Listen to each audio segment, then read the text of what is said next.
If you are watching and or listening, you are watching or listening to Calling the Audible, the premier show on the FPF Podcast Network. It's 10:10. There's no one left. There's no one left. But when you listen to the show later this week, you'll know that you're watching. So you're either watching the tape version of Calling the Audible or listening to it in your car or wherever it is you listen to your podcasts. Let's say hello to the 5 viewers that are watching live at 10:10 at night. Thanks. Hi, Mom. They're all troopers. Hi, GM's mom. You're still beautiful as ever. Hi, Mom. Hi, Peasy's mom. Hi, Mocon's mom. Our female demographics are really through the roof now. Honestly, it's pretty good. It's pretty good. We do have some females here present watching the show, and I didn't know they were going to be here, so I'm going to lead my show with something that might get me in trouble. GM, you and I have recently acquired roommates. By that, in that we're living with our significant others, and part of that, when stuff changes when you move in with someone. Some stuff very positive, some stuff very negative, some stuff just odd. And one thing I've noticed is, and it goes in patterns. So not all things happen all at once. So certain habits exist for a little while and they go away. Some come back. Some one become is more that. apparent. So my current roommate and better half. She tends to talk in her sleep, as it turns out. so there's a couple of... She's woken me up. Hold on. You talking about yourself? No. I'm talking about someone who's going to make me sleep on the couch later tonight, because, again, I thought we'd be just the boys tonight. But, so in her sleep, she has said the following things to me without any explanation. She's woken me up at like 4 o'clock in the morning to say, hey, thing one, you're so Latin, but angrily. And I don't even know what that means because I'm not Latin. She is. I don't know why it would be an insult and what I did to make myself so Latin while I was sleeping. Another one was she woke me up to criticize my team building skills. As she said, if Darksiders has all these superstars, then why isn't Min on Darksiders? Mintone Tad, who played with me, with Illuminati, with Checkmate, with Moose. And then last night, she woke up to say, I have your brother's shorts. And I said, what? That just begs more questions. Seriously. Really but then does. she looked down at herself and then was puzzled by the fact that she was not in fact wearing his shorts. So this is all very confusing. I mentioned off-air, just on that subject of female roommates as well, I mentioned off-air that I knew I was in trouble because I'm definitely the messier one of the three of us, of myself, Kate, and our roommate on fan. Kate Your came up actual to me and she said, do you know that you live with 2 women and the most shoes around the house are yours? I have a similar problem. But anyway, and that's not counting football cleats. Speaking of football cleats, we have a podcast. We do a podcast. Welcome everyone, and of course, sorry for the long-lasting intro, but it's kind of my trademark, so I went with it. If you're watching, of course, you know that we are in the Sporteria Cage, where if cage is cage, then cage is cage. If you have not yet got your jerseys for next season, remember that if they are the official jersey sponsor for Flag Plus Football, Including shorts. If you need shorts, perhaps. Because apparently Duke does. You can get them designed and produced by Sportera. GM, let's get into the action. Global Gym Purple Cobras beat DG Goons 46-20. GGPC have now played themselves into the playoff picture. They're 3-0 in their division. Is their sub-500 record due in part to their schedule? No, I think it's due largely to the fact that they've had inconsistencies at quarterback. Their defense hasn't played up to the potential that we thought they were at. We thought of them to be maybe a 2 seed or a 3 seed, and it didn't necessarily like a 2.5 seed. 2.5 seed. I like See that. what I did there? And they haven't really played up to that potential as of yet. And it's sort of unfolding a little bit as of now. David DePaula, known for his rushing ability, caught 2 touchdown passes in this game. Is this his breakout game on offense? I think so, absolutely. He's a very, very solid defender. We're starting to see his emergence on offense as well. That being said, the last quarterback that he had was Pease. Yeah. And well, to be honest, you need someone who's going to feed you touchdowns in order to have a breakout season. To be honest, and that's kind of why I want to shout him out, because I did play with him, and he's a great dude and a very good athlete. And other than the fact that he had a terrible quarterback, he also came in not ever playing football, not knowing any of the routes. I would have to sort of draw the route on his chest in the first season.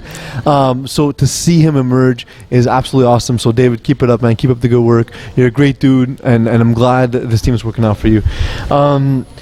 Why are DG Goons so inconsistent? Because they can't field the same roster they fielded last year. They've added Steve Sanner, which is a step in the right direction, but losing out 3 other guys counterbalances this immensely. It's never the same guys week in, week out. Derek Fontana seems to be regressing as a receiver. It could be that he's just not getting the ball.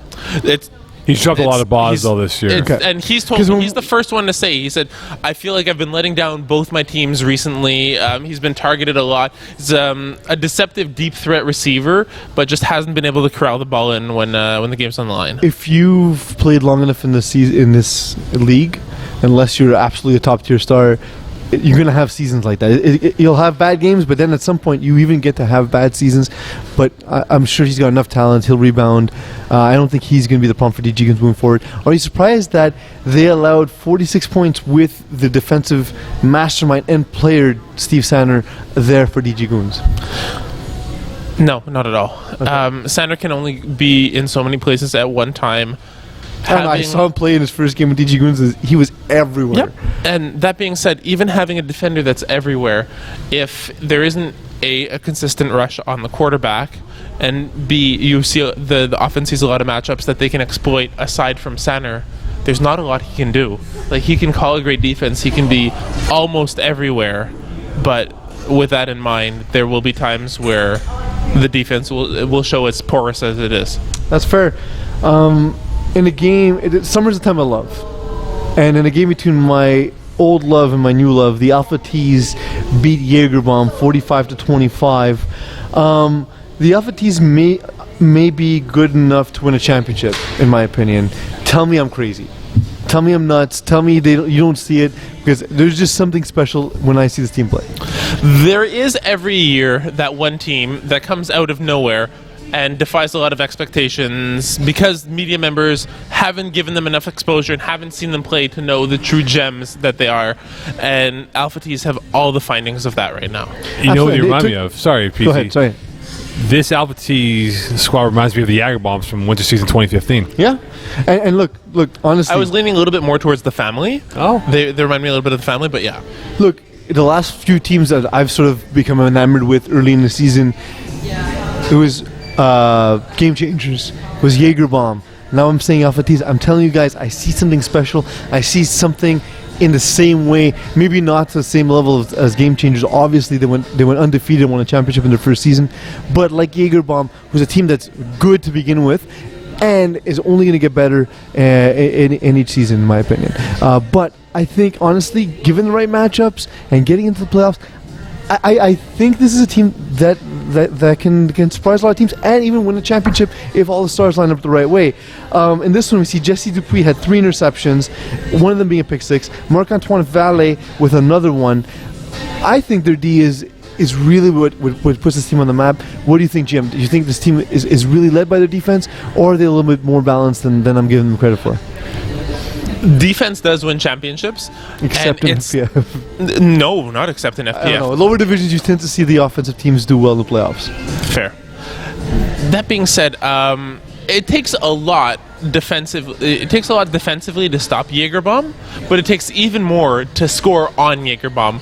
So credit where credit is due to that offense as well, the Alpha T's offense, who were able to really put up a fight, and Jagerbomb, now who have lost for the second straight week, are in the rebuilding process. Well, and that's it. And Jagerbomb, who normally have a very good defense, have allowed 31 points. They allowed 31 points the first half. Is this a symptom of a greater problem or just a freak week? I think it has a lot to do with, I mentioned it earlier, when there's a consistent rush, quarterbacking does tend to sag a little bit for Jagerbomb. Simon Duchesne? Simon Duchesne, exactly. Simon Duchesne. The first time I called out his name in a podcast, they called him Simon Duchesne. Okay. So, I've been working with my friend since then. Simon Duchesne. Absolutely. I think that Jagerbomb are good when they have the favorable matchup. they fail to adjust when they don't. When they have a solid rush, when they seem to be figured out, they can't think outside the box to really come back from that. And that's a symptom of a semifinals knockout. That's fair. Crimson Tide took on the Tyrants. They won the game 31-25. Crimson Tide have won 4 of the last 5. Tyrants are 2-3 in the same time frame. Is this a case of two teams starting to reveal their true character? I think it's definitely a symptom of Crimson Tide revealing their true character. We were very high on them preseason, saying with this team, the way it's built and what they have on paper, there's no reason for them to be doing this poorly. And now they're finally starting to show their true colors. Their faces are poking through, if you will. And Tyrants had an off game, but you're saying showing their true colors. This was a game that was lost by a touchdown and a convert. Chris Kaliatzakis. To be fair, Tyrants, even in seasons where they struggled, weren't always a team that got blown out. They lost a lot of close games. They were unable to close games in the past. You know what I mean? So that's kind of what I meant. I feel like in previous seasons there would be games where George Nectaris or John Kaliatzakis, whoever was quarterbacking Tyrants, would almost seemingly give the game away with a couple of bad interceptions or turnover rundowns. This isn't the case. This seems to be more shootouts between two teams where time clock management and ball control come into play, which is a more elevated game than just your quarterback throwing the game away for you. You know, the Tyrants, their average plays per drive is usually about 7 to 8, maybe 9-10 plays, depending on how they run it. They always convert in third down opportunities. And they're definitely a different team with Nectaris at quarterback than they have with Kaliatzakis under the center snapping balls himself. That's fair. Chris Painstono, speaking of quarterbacks, has started to play really well for Crimson Tide. Do you think he's started to figure it out, or is it just a result of the matchups? He's starting to really call routes that get his receivers open, and he's calling routes that strengthen what his receivers bring to the table instead of just relying on throwing deep to Doug McKernan,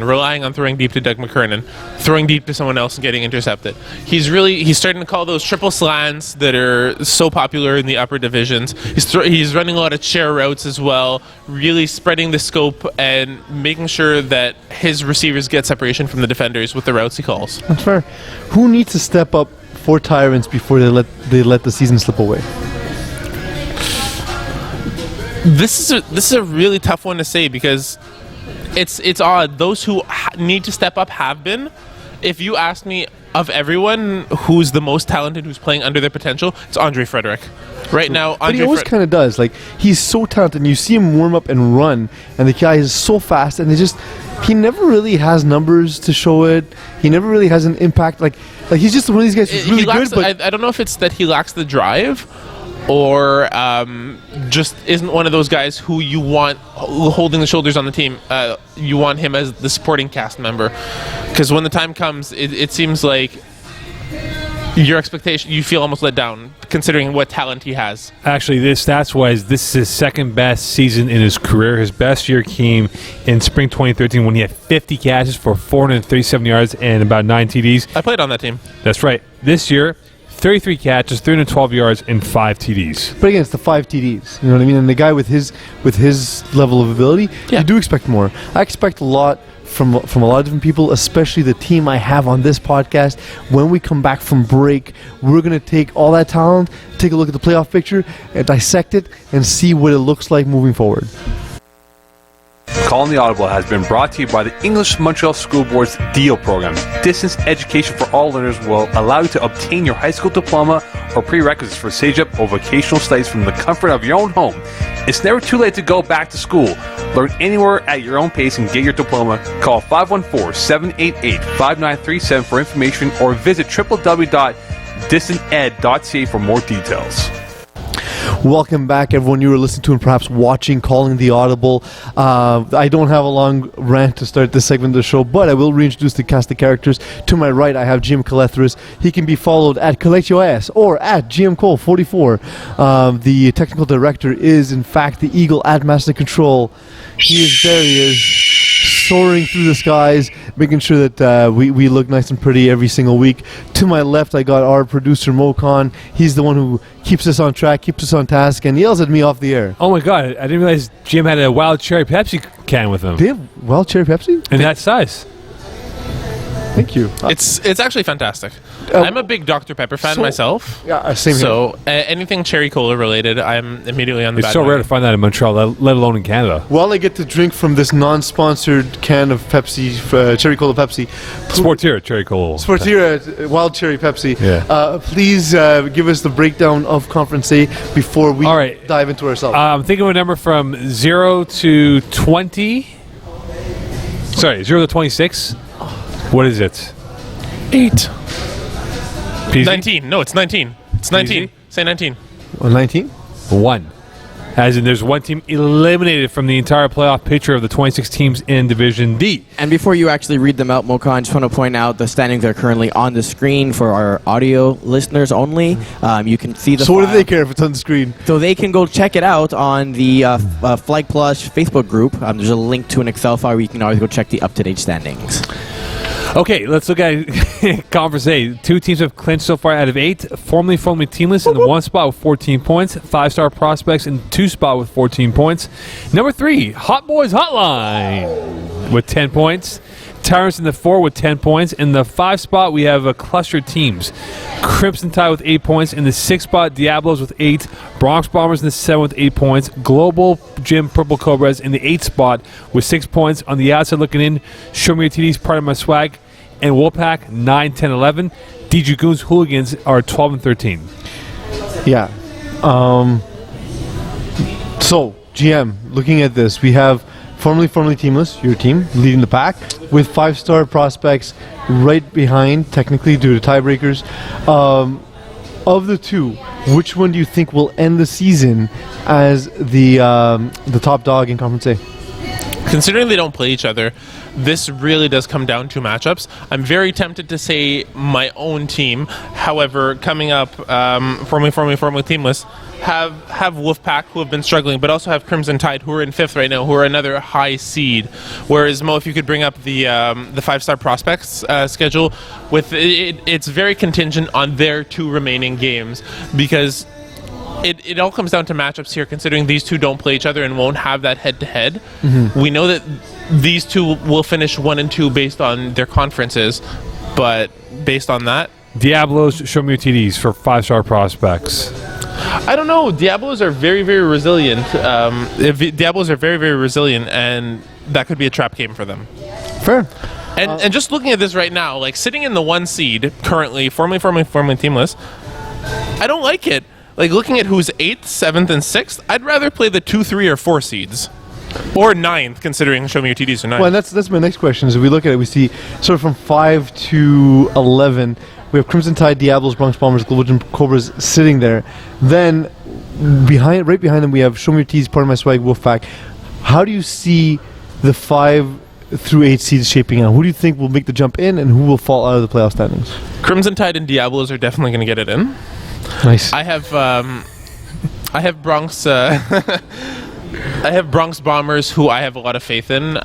They've been up and down. However, the default win over Wolfpack does help them immensely. Mm-hmm. It's going to come down to Global Gym Purple Cobras and Show Me Your TDs, I think. And right now, there's so many head-to-heads where Show Me Your TDs beats Diablos, but lost a Part of My Swag and faces Global Gym Purple Cobras.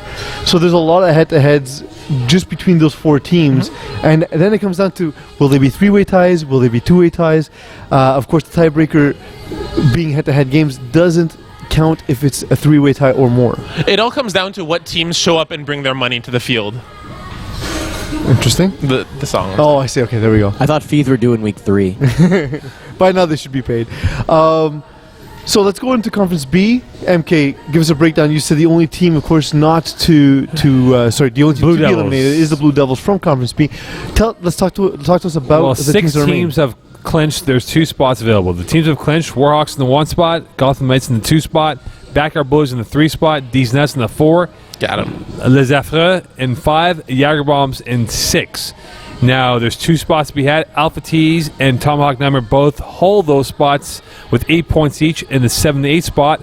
Bromigos, Junkyard Dog, Les Eggs, Sticky Hands all have 4 points. So essentially, if Alpha Tees and Tomahawk Nightmare, if they win 1 out of 2, more or less, they will clinch a playoff spot moving forward. It just seems like for me anyway, this conference has already been set in a sense. The Alpha T's and Tomahawk Nightmare just played so much better than the remaining teams in Bromigos, Junkyard Dogs, Les Egg, and Sticky Hands, even though they're only separated by 2 wins. If there's a team I think that's going to springboard in, which I don't think is the case, I think this is basically your 1 through 8. I think it's going to be Les Aigles. Looking at Bromigos and Junkyard Dogs, who simply haven't been enough, Les Aigles are the next contender, but even then, they're behind the black ball right Let's now. not forget, Tomahawk Nightmare may not have GF Marquis for the rest of the year because he is in Madrid hanging out with Cristiano Ronaldo. Well, when's he getting back? Does anyone have that? Well, according to what I was told, he might not be back for another 2 or 3 weeks. So essentially, he may be out for the rest of the regular season. And they did lose with Dave Santoma at quarterback earlier this week to primetime. So we'll see how that unfolds for them. Just to note, because we had this conversation off air, it's not Nick Santomo, which would not fit the cap. It is David Santomo, who's also a very good FPF player. Chantomo, actually, I should actually pronounce that properly, considering. There's going to be a lot of having that influence from his brother and having played with Got Skills with Les Monsieur, I think that Chantomo is a great addition to this team. Conference B, there's going to be a lot of cannibalizing come playoff time. There's a lot of strong teams. And that was my question now is, I'm fine with that. where, do you see any movement from these teams from 1 through 8 before the playoffs start? Do you see any teams moving up drastically, any teams moving down drastically? The only real movement right now might be the 2 seed in Gotham Knights, based on how close that race is. I mean, Warhawks aren't going anywhere. They're definitely staying in the 1 seed right now. So depending on how fast my phone loads and the difference between the difference. We need to get better internet in this building. And I'm running off of the. Actually, I should switch from Wi-Fi to LTE. Yeah, that helped. Yeah, I've been on LTE since week 5. Right now, Gotham Knights can be superseded by Jaegerbomb. That's and fair. I think it's a possibility considering they rate the ship quickly. Well, we're going to have to see how that shakes out next few weeks. It will be exciting football, so I do urge everyone to get out to the field to check it out if possible. But for now, it's time we go out of bounds with GM. Each week I make up a list of fake topics that we're going to talk about on the podcast, but we decided let's talk about them on the podcast so they won't be fake topics no more. I'm excited for these. It's by and far not a popular segment, I'm sure. You know what? It's fun for us. Yes. Therefore, there will be at least 2 people who enjoy it, and I know Mokan hates it. So no. that Actually, makes me the hooligans didn't understand my reaction to their name when I said English hooligan wannabes. They thought I was saying that they were punks. Yes, which you kind of implied. No, I wasn't. Yeah, but English football hooligans are punks. So let's start the segment Maybe. out of bounds with GM Calethris. GM, what is the worst food baby you've ever had? Actually, this is topical because you wrote this not knowing that I ate a lot of Chinese food yesterday night and did not wake up in good shape at all. See, I wrote this planning to go to Poutine Fest, and I knew it was coming for me, and after our 4th of July barbecue at my parents' house, which eating at my parents' house is guaranteed food baby. MK, food baby, worst one.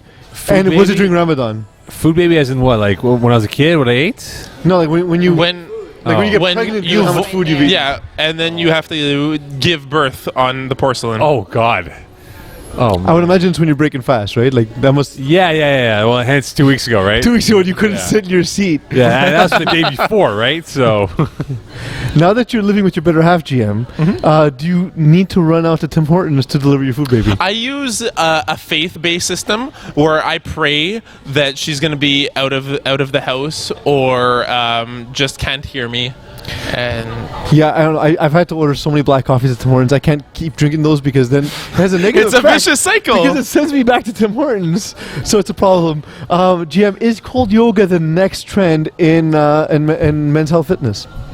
That's absolutely atrocious. Have you ever tried to do anything cold? You're shivering, you're chattering, muscles get pulled. I think that's a terrible idea. I can't even play football in the cold. Yeah, but lots of things are terrible ideas, and it still goes. Like CrossFit, for example. Let's do 3 different activities halfway through. Oh, and it's like the opposite of Fight Club, where if you do CrossFit, all you have to talk about is It's CrossFit. Yeah, it's like being a vegan. Also, So if you were to do cold yoga, would you prefer the Were you about to walk-in say cold fit? Because I like that. cold fit? If you're gonna do cold fit or cold yoga, would you prefer doing a walk-in fridge or a highly air-conditioned room? Walk-in fridge.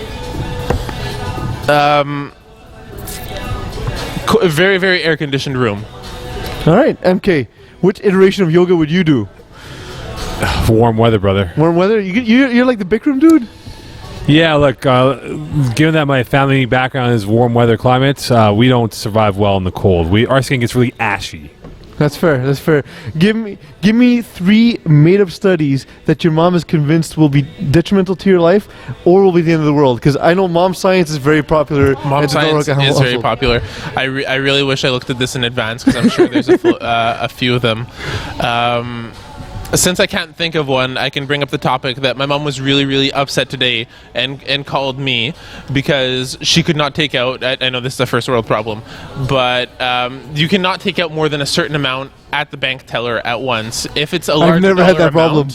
If it's a larger dollar amount, because we were paying our contractor. Naturally. And if it's more than a large dollar amount, odds are the bank doesn't have it on hand. And my mom was really upset by this because she said, if I go into a shoe store, I don't point at a picture and then they say, we'll bring it to you in about 2 to 3 days. She said, but they may not have your size.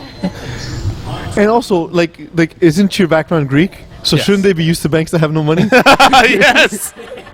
So that's out of bounds with GM Collectors. I had some other questions to ask you, but I completely forgot. Anyway, mom science is real. It's sweeping the nation. And remember, it's made up, but may still kill you. I feel like Mrs. Khan would have great mom Yeah, science do you have some mom science? Yeah. I was talking to her about steak the other day. I go, I should have started eating steak. Why do you want to eat steak for? You look like a horse.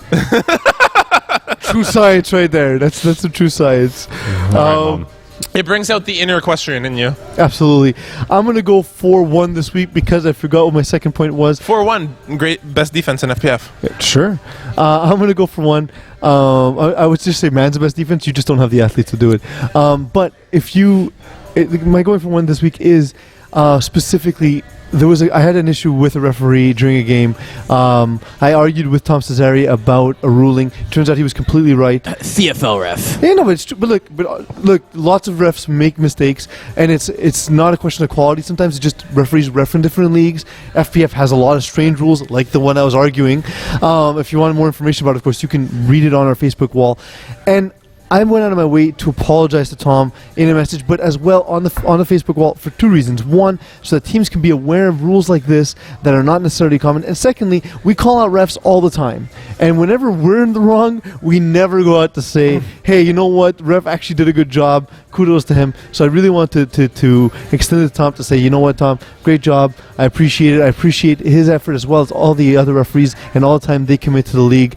Any final thoughts, gentlemen? I had a ref call a pick play on our team. Was it actually a pick play? It was absolutely a pick play. Did he engage and contact a player that was not guarding him? Yes. Then yes, it's a pick. I know, but there are fewer than 3 officials in this entire league who will call that and be able to call it properly.